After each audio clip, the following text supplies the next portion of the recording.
Dr. the Honorable Keith Rowley, political leader of the People's National Movement and Prime Minister of the Republic of Trinidad and Tobago, my cabinet colleagues, the Minister of Public Utilities, the Minister of Communications, the Minister of National Security, your Councillor Nicole Young, other members of the leadership and executive of the PNM, members of the Port of Spain City Corporation, candidates in our upcoming local government election, other members of the PNM, distinguished guests, ladies and gentlemen.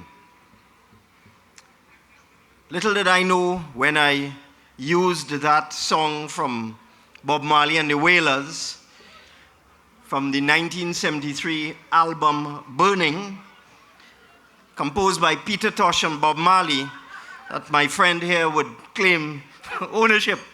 But it's a fantastic song. We all need to get up and stand up for our rights. Fantastic song.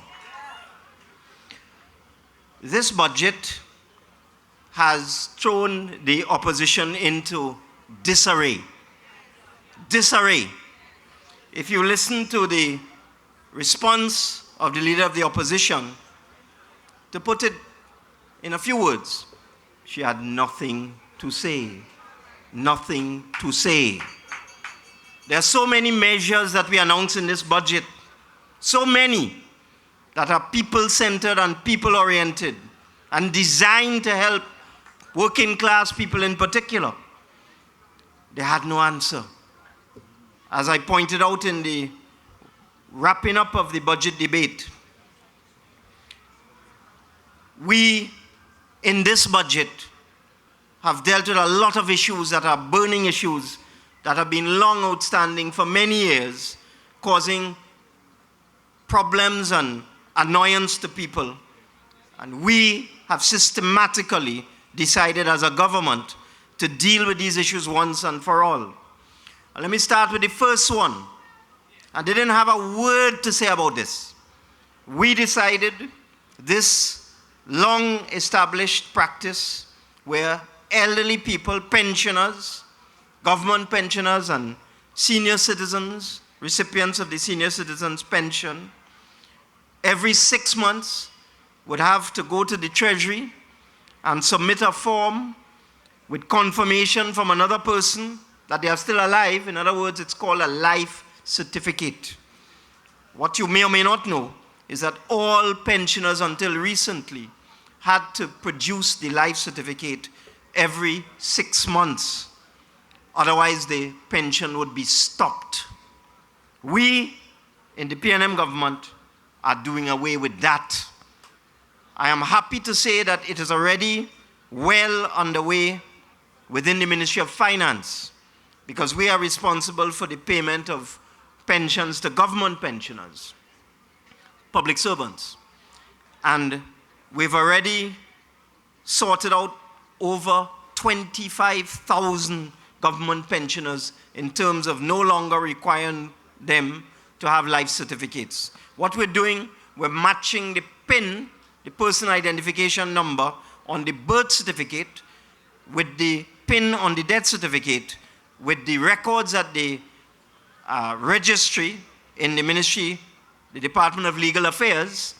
And because it's all computerized and all online now, because of all the work that this government has done over the last 4 years, it's easy to determine when somebody has passed away or when they're still alive, and therefore we have removed the requirement for life certificates for over 25,000 government pensioners.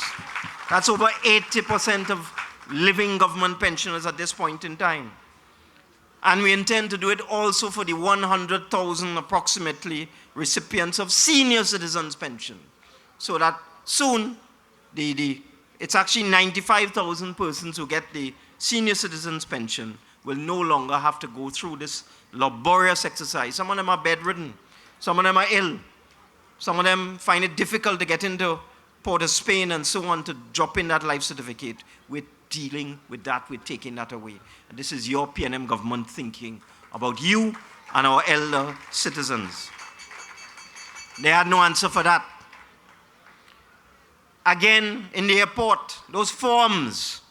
I remember years ago I asked a Minister of Transport in a UNC government many, many years ago, 20 years ago, can you get rid of these ridiculous forms? The form long so.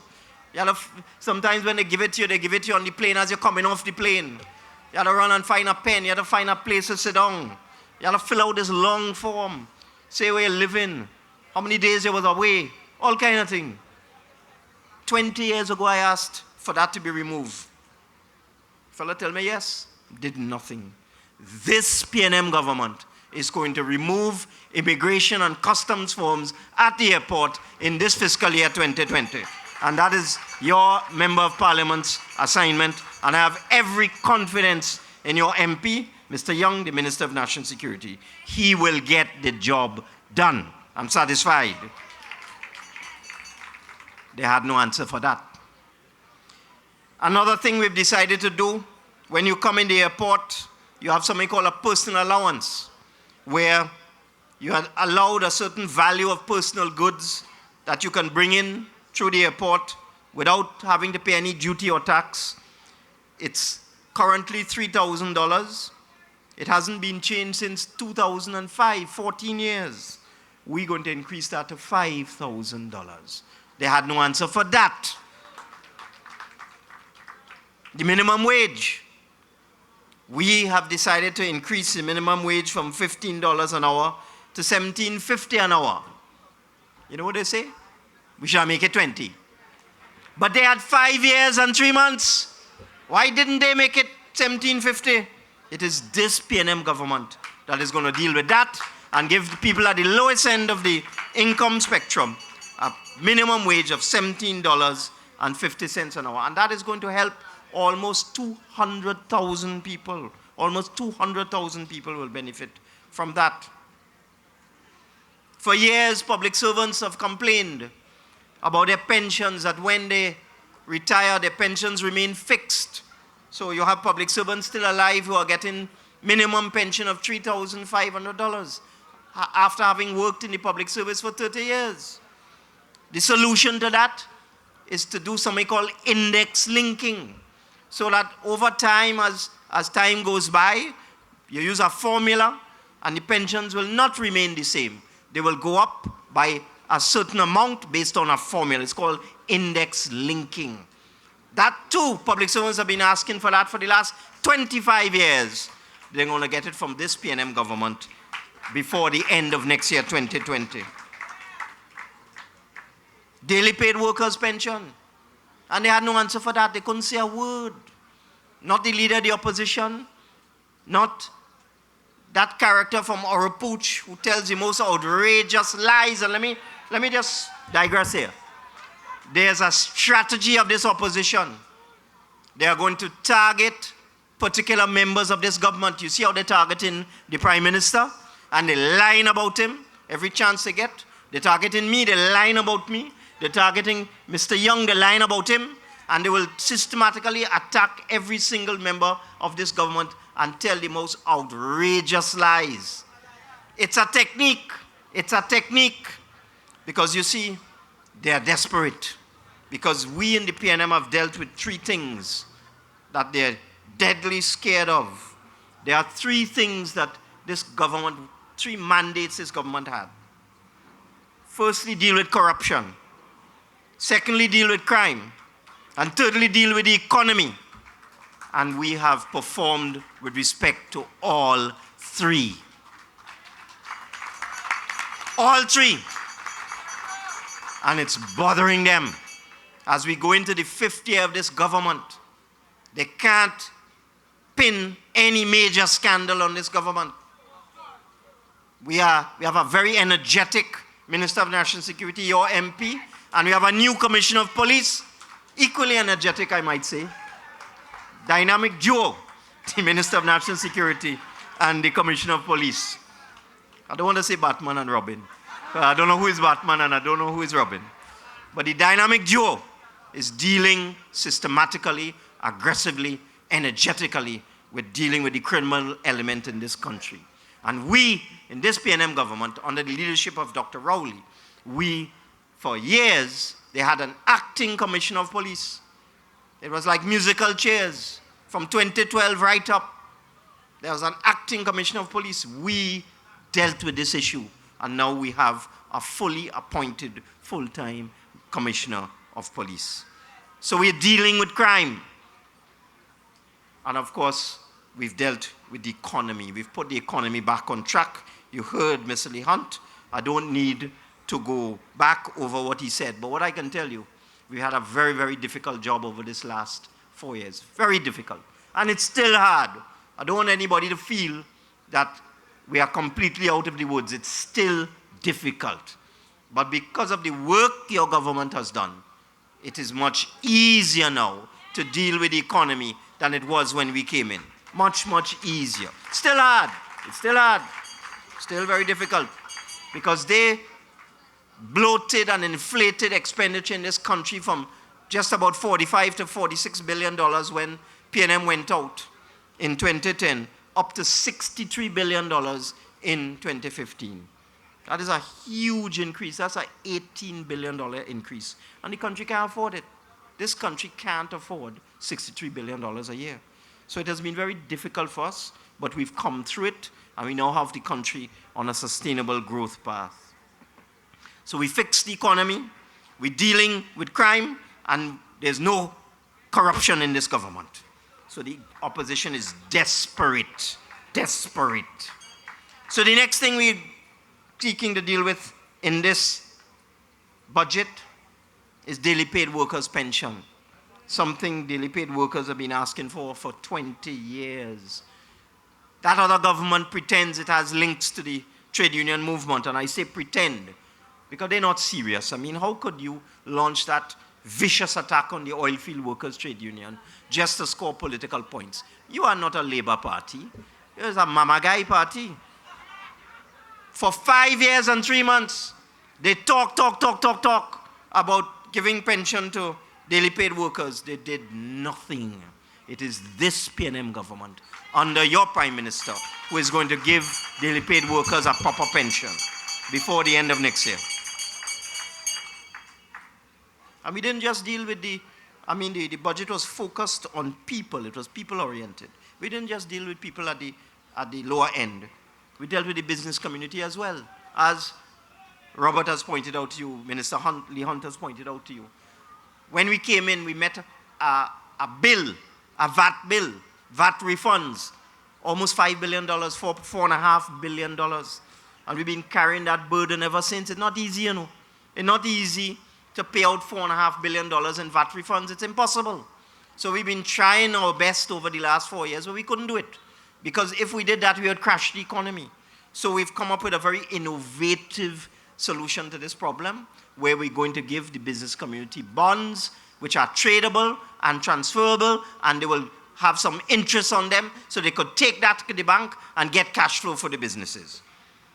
And you see what I've noticed, when the budget first came out, everybody liked the budget. Even people who are not normally supporters of the P&M. Some of those business chambers down in Central and South Trinidad, there's one of them even headed by a UNC counselor. I think that's the Kuva chamber. So they are not natural friends of the P&M. And I was shocked and amazed to hear those business chambers headed or populated with UNC people coming out and praising the budget and saying what a good budget it was. Everybody say the budget good. So that you see now little groups coming out of the woodwork, creeping up their head, trying to attack the budget. They're trying, but they won't get through. Because it is a people-oriented budget for the people. But that's not all we've done over the last 4 years. The other thing that's bothering them, as we come now into the final lap towards the general election, which we will win, I want to repeat some of the things this P&M government has done for you in previous years. Because the other side, they like to lie. If you listen to them, they just lie. This P&M government, one of the things we did to help poor people, we increased the cap on persons who receive both NIS pension and old age pension. It used to be 5,000. If you got old age and NIS, you get 3,500 old age, 3,000, 1,500, sorry, it's the other way around, sorry. 3,000 NIS, 1,500 old age. We increased that to $6,000, from 5 to 6. So the persons who get both NIS and old age pension can now get a total of $6,000. One of the first things we did, put in money in poor people's pocket. One of the first things we did as well is the personal allowance. When we came in, if you were earning more than $5,000 a month, you were subject to tax. We raised that to $6,000. So anybody earning $6,000 or less, no income tax. That is what your PNM government did for you when we came in. The other thing that we've done, public servants, when they retire, sometimes they have to wait a year, 2 years, 3 years to get their pension because their paperwork is not in order. Because you have to get your pension and leave records from every ministry, every government department that you ever work in before you could get your pension. We introduced a measure where immediately on retirement, next month, you get a minimum pension of $3,500 if you're a public servant. And then you do your paperwork and you may be entitled to a higher pension and you will get that later on. But immediately you get a minimum pension of $3,500. That has helped 15,000 public servants. 15,000 public servants. We also increased the disability grant, the public assistance grant. We now have 195,000 people receiving various types of social service grant, whether it's food card, whether it's disability grant, public assistance grant, senior citizens pension. 195,000 people get assistance from your government every month. And we didn't leave out people in the middle class. For those whose children are attending university, we increased the tax allowance for tertiary education expenses from $60,000 a year to $72,000 a year. Your PNM government did that. And for persons who want to buy their own home for the first time, we increased the exemption from stamp duty from $850,000, a house costing $850,000. Previously, no stamp duty. We sent it up to $1.5 million. No stamp duty. Your PNM government did that. And you see, that's what they can't handle. They weren't expecting this budget. They weren't looking for it. And now that we are now going in, as I said, into the last lap, into the final year. There are a lot of things we're going to do in this year. We are going to perform. Your PNM government is going to show them what it's all about. Let me give you some of the projects. When we came in, we found the San Fernando to Point 14 highway in complete abandonment. They had given the contract to some Brazilian contractor at some huge price. I remember when I was Minister of Works, the tenders came in just 3 weeks before the 2010 election. And the engineer's estimate for that project was $3.5 billion. They awarded the contract for $5.5 billion. After we went out, they came in. Next thing you know is a $5 billion project. And then add the next 2 for land acquisition. When we came in, the contractor was bankrupt, had filed for bankruptcy in Brazil, and the project was abandoned. Through the hard work of your MP, Minister Young, he has to get credit where credit is due. We went after a set of performance bonds and demand bonds that the contractor had posted in banks all over the world, in Europe, in England, all over the world. And we recovered $1 billion from that contractor. And that is how we were able to continue the work on that Point 14 highway.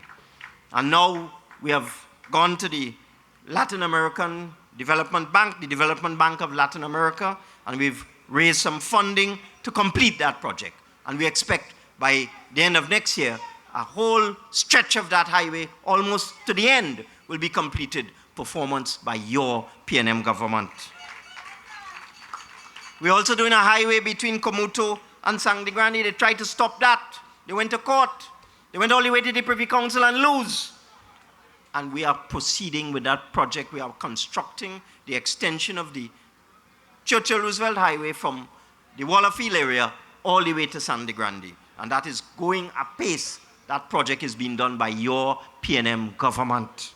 We're also improving the road network from Sangre Grande to Toco. A whole bunch of projects underway. The Valencia Road, when last year I went to the Valencia Road, the whole road is being transformed under this PNM administration. The whole northeast of Trinidad is being developed and built up under this PNM administration.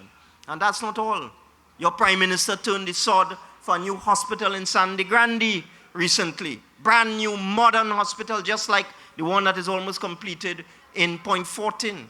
So we have a hospital under construction in Arima, almost finished. Hospital under construction in Point 14, almost finished. And a brand new hospital will be built in Sangre Grande by your PNM administration. I'm just giving you a few things, a few things what this government has done. Because the other side like to say we ain't do nothing. They lie. If you go around the Savannah, Whitehall, I don't know if my political leader, when he wrote his book, From Mason Hall to Whitehall, had it in mind to restore that building. But have you seen how magnificent Whitehall is looking? Which is now the seat of the Prime Minister. It's now occupied in a fully functioning building after being in ruins for years under the last administration. And Stolmeyer's Castle already being utilized by cultural groups. The President's House, if you pass, you see they're taking down the temporary roof, and you can see that the President's House restoration is almost complete. Around the Savannah, you will see it. You see Millefleur, and if you pass up Abercrombie Street, and St. Vincent Street, you will see the Red House, almost ready for occupation. Almost ready for occupation. That is what your PNM government is doing. And we've done that under very difficult financial circumstances. These are just few of the things I'm talking here. And we've managed to do all of this with $20 billion less in income than the other side. Our income dropped from 56 billion to 36 billion in 1 year. That's what happened to us. We came in and we met that. They had $56 billion in their last year. We end up with $36 billion the next year. That's what we had to face. A $20 billion drop in income. And still, listen to all the things I'm talking about. All the measures we have taken to help poor people. All the things we have done to develop this country. I don't have 3.5 hours as I had in the budget speech. But I just want you to keep the faith and understand that they're going to keep coming at your Prime Minister. They're going to keep coming at me as chairman of the party and also the Minister of Finance. They will keep attacking Minister Young. They will attack Minister Lee Hunt. That is what they're going to do. You must keep the faith as PNM soldiers. And you must stand up for your rights. Because we're going to beat them. And you forgot Central and Tobago, Minister Lee Hunt. We're not just beating them in the east and the west and the north and the south. We're beating them in Central and we're beating them in Tobago. Because great is the PNM. And the PNM is great. So it has been my pleasure to just give you a snapshot of the budget and the work we have done. I stand proud on this platform as a proud member of the PNM. And I say once again, great is the PNM and we shall prevail. Give praise, children. Give praise.